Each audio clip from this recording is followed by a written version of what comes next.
Spoilers ahead. Watch out, and take care.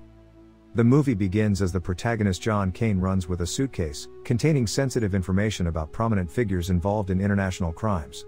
In the process, he is chased by a group of goons, and Kane suffers a terrible car accident while trying to secure the documents. He wakes up in a hospital near Mexico.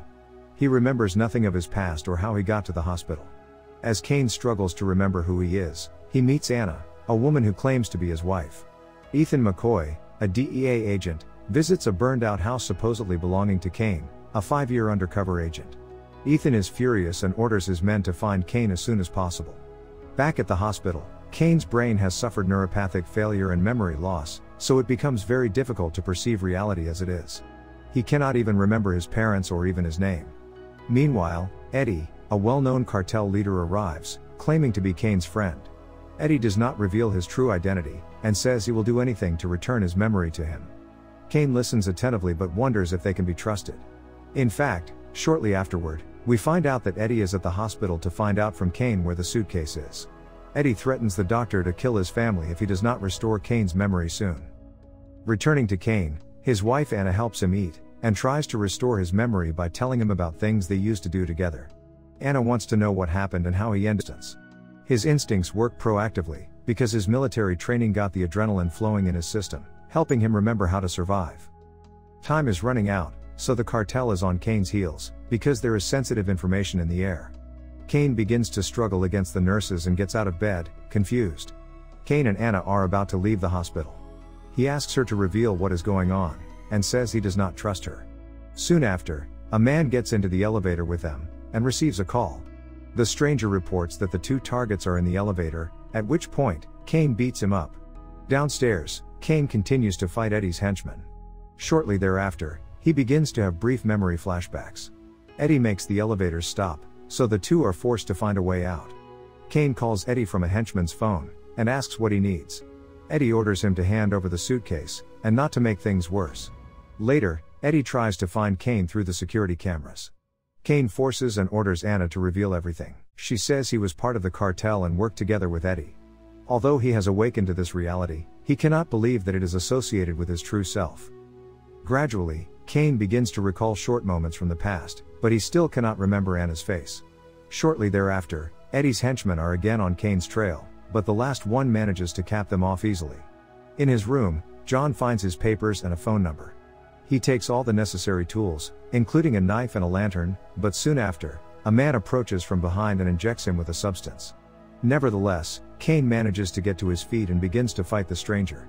Eventually, he defeats him, but more henchmen arrive, who he manages to beat while still being quite weak. He goes out into the hallway, and soon after, a concerned nurse arrives. He says to go to the men he beat up in the next room. A moment later, another of Eddie's men arrives and tries to stop Kane, but he prevails and manages to escape into the hospital lab. The henchman follows him and pulls out a gun. The two begin hand-to-hand combat, and with some difficulty, Kane still manages to defeat the enemy and tries to escape. The chief doctor arrives and promises to help Kane, who is afraid and does not know if he can trust them, but the doctor says he is fed up with these criminals, and is on his side. Having full confidence in Kane, he tells him that he is the only one who can take care of Eddie, who works closely with General Montejo, the head of the army in Mexico, and whose case Kane is holding. With everything tied up and slowly beginning to make sense, Kane keeps seeing a woman sitting on a couch on a beach at sunset. Down the corridor and enters a room. He uses the sat phone to contact the number he found on the slip of paper in his wallet. McCoy is surprised to hear his voice, and says he has been looking for him for a couple of days. McCoy tries to have the call traced, but Kane knows better than to trust anyone at this time, so he keeps it short. He looks around, and the hospital he is in is not unfamiliar to him. He scans the room and his surroundings, and finds a fake wall. When a piece falls off, he discovers a new room, that leads to a secret chamber bathed in red light. There are naked women straining and storing drugs. There are weapons and ammunition lying around, and even exotic animals in cages. Kane climbs upstairs through wires connected to the elevator, and meets Anna. Kane tells her about what he found, and Anna does not seem surprised, saying that even hospitals have taxes to pay. Kane insists that she tell him the truth about what is going on. Anna reveals that he and Eddie used to work together, and were supposed to deliver a suitcase to a powerful general, but Kane suddenly disappeared, and the suitcase was with him. Eddie's henchmen arrive again, and a violent fight breaks out. The pair runs to the next floor up the stairs, while other henchmen follow them. They find a room to hide. In reality, he is not a narco trafficker working with Eddie, but is just an undercover agent, who had to work with Eddie to get access to that suitcase. The car accident was an event that no one anticipated, and thus accelerated the timeline. After they close the call, McCoy orders his men to find Kane immediately, and get him out of the hospital. Meanwhile, Anna returns with bandages and treats her beloved husband's wounds. A fragment of John's memory begins to return in flashes. He does not react or respond, but absorbs in silence. One memory is of a woman sitting in front of a sunset. He is not sure if this is the blonde woman he claims to be his wife. With the entire operation hanging by a thread, Kane remains suspicious and continues to look for a way out of the hospital, as he battles Eddie's cronies, who are roaming the hospital floors trying to kill him. After Kane emerges from his momentary hiding place, he moves silently through the ventilation shaft along with Anna. Suddenly, his phone starts ringing, drawing the attention of Eddie and his men. The henchmen start firing at the vent relentlessly, but then Eddie orders them to stop, because he needs him alive. At one point, while moving through the vent, Kane collapses into a church in one of the hospital rooms. Diego, one of Eddie's men, appears and points his gun at him. Diego says he is a traitor, because he stole the money and now the suitcase. At that moment, Kane remembers transferring $20 million to a bank account. Kane turns the gun towards Diego, and orders him to call Eddie. After kicking Diego and throwing him out of the window, Kane holds his phone to tell Eddie to meet him on the roof. Eddie agrees and tells his men to prepare to kill Kane on his signal. Eddie's right-hand man says he will put snipers on the other nearby building. Meanwhile, DEA board members decide to burn down the hospital. On the other hand, McCoy asks for time, because he wants to get Kane out of there. The other members tell him 6 hours to save Kane. In the meantime, Eddie meets with Kane on the roof, and the two converse trying to find a middle ground. Kane confesses that he killed Diego, an important friend to Eddie, and the latter becomes saddened. Eddie asks him to remember where he put the suitcase, because now they are all in big trouble. As Kane is about to remember where the suitcase is, Eddie mistakenly gives the signal to his men to shoot.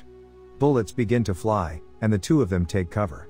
Eddie says he is sorry things ended this way, because he has done many things for him. For example, during a meeting between top cartel members, the top leaders wanted Kane dead, but Eddie tried to defend him, though in vain. Nevertheless, Kane does not stay to listen, and jumps from the roof. He has to get out of the Mexican hospital, and calls McCoy, who tries to find a way to get him out of there. Cleverly, McCoy tells him that he knows where the suitcase might be. The truth is that Kane's memory cannot track back to the time he entered the hospital. Since Kane assumes the case is out of his reach, he has to get Eddie out of his way. McCoy tells him that he will try to save him, but also warns him that the DEA will set the entire building on fire and blow it up. The best thing to do is to go out to the east entrance, where the sun rises at dawn. Kane must plan his escape and takes his wife Anna with him.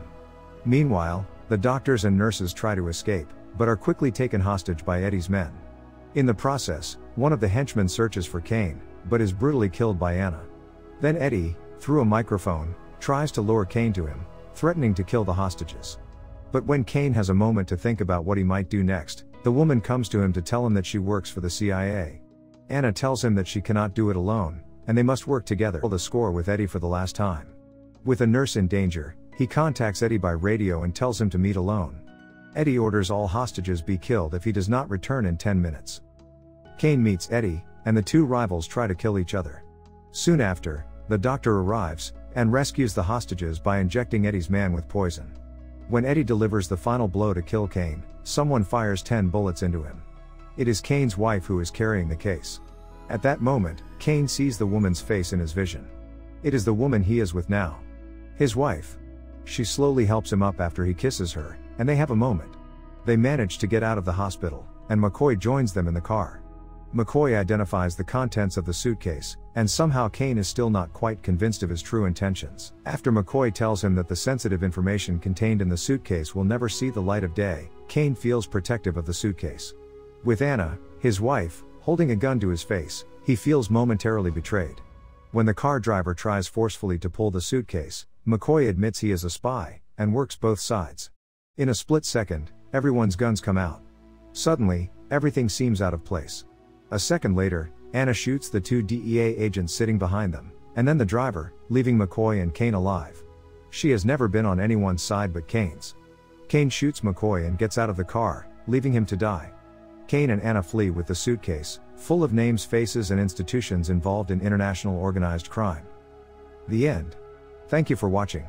Subscribe if you'd like to see more videos like this. Turn on the notifications, and leave a like to help the channel out.